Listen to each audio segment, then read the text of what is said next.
is really twofold. One, we look at the attrition over the years inside of the industry, and we all know one of the reasons many people fall out is because of the overnight burnout. It's very difficult to sustain for a lot of people over time.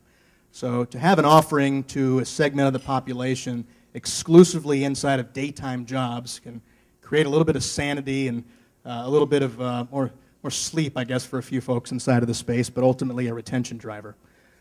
From a client perspective, we have an opportunity with a lot of these massive facilities that we're building with a lot of daytime seats that are available. And those daytime seats, we can, of course, leverage that available facility to pass on an offering to customers, whether it be overnight U.S. work or whether it be servicing somewhere in Asia-Pac or the Aussie and New Zealand markets for daytime offerings. Because that additional infrastructure investments are not necessary, that represents a cost savings then that we can pass along to those customers. So really kind of a win-win-win across the board.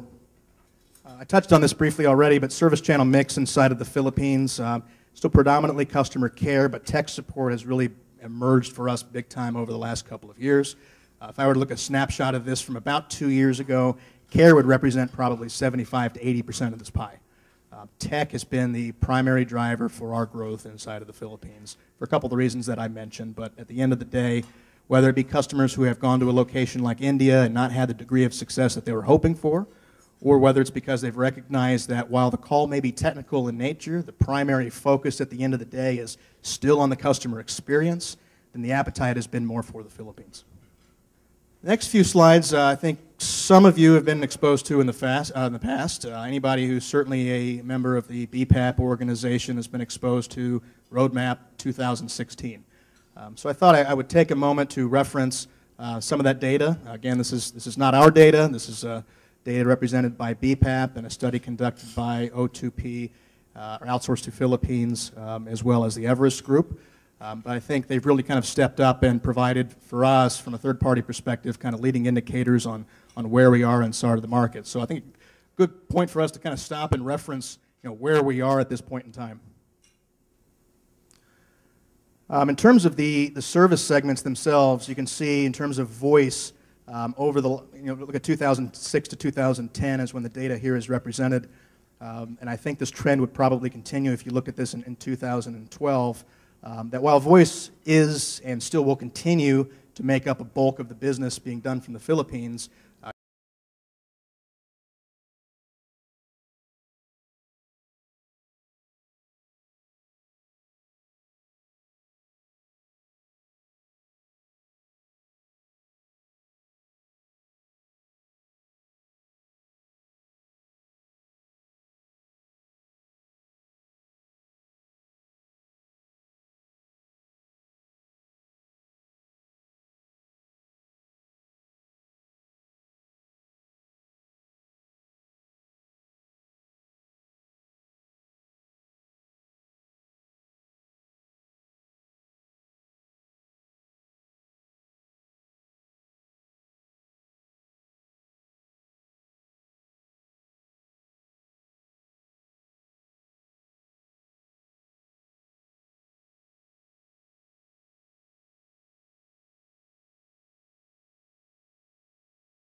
between the cities, you can see that more and more companies are becoming more gung-ho to kind of leave the Metro Manila cave, if you will, and explore other areas that can provide a lot of the opportunities that we look for, and whether that be just sheer volumes of qualified English-speaking talent, or, thanks in large part to our friends at PLDT and Globe and others, making that investment in the infrastructure to open up other markets that we've been eager to get into for a number of time, but haven't really had that level of security or comfort to feel good about protecting our business, the data, the sustainability, the redundancy that it has today.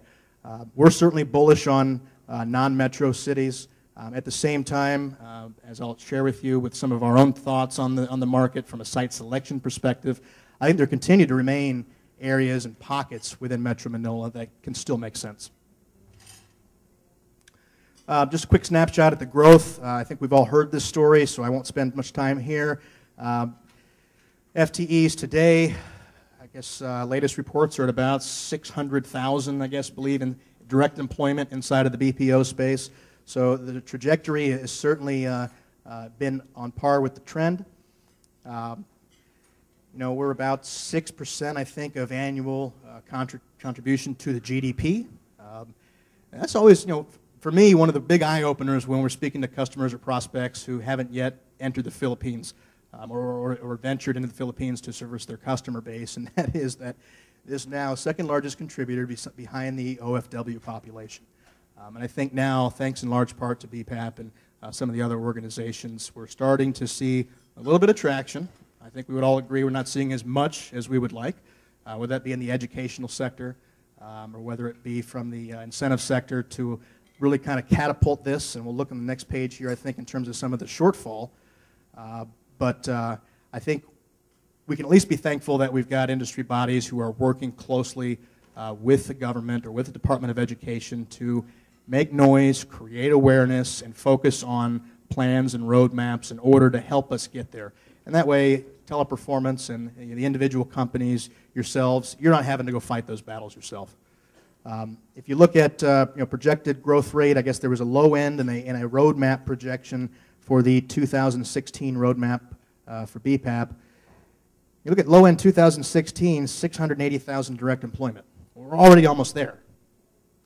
We're already almost there, and this is another 4 years out. You look at the baseline at about 900,000, and then 1.3 million is kind of being that pie in the sky target for 2016.